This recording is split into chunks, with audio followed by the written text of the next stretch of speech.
The Court of Appeal has held that a trade union would not have agreed to a provision in a collective agreement that provided an employer with an unfettered right to choose between two possible rates of pay. The employer in this case was a local authority.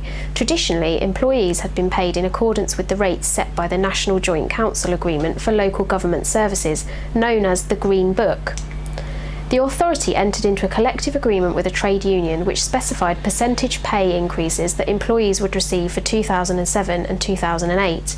However, the term specifying pay increases for 2009 stated that employees would receive an increase of 2.5% or the Green Book settlement, plus any pay increases necessary to make sure that pay rates for 2007 and 2008 were at least 1% over the Green Book rates for the same period.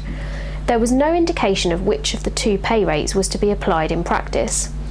In 2009, the employer applied the lower of the two pay rates. Employees claimed unlawful deduction from wages and argued that it was intended that they receive a pay rise of at least 2.5%.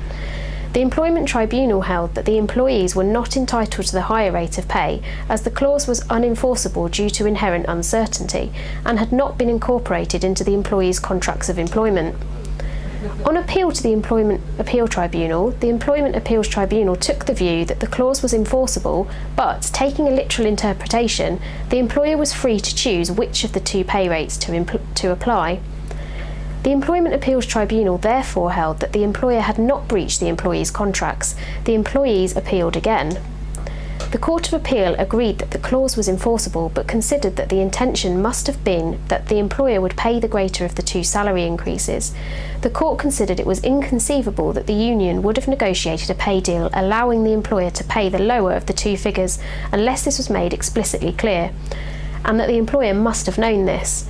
The court therefore held that the employees were entitled to the higher of the two pay increases. This decision highlights the importance of drafting contractual obligations clearly so that there is no room for ambiguity. If a term is ambiguous, the parties run the risk that the court will look beyond the literal interpretation of the wording, which may work to the detriment of the employer.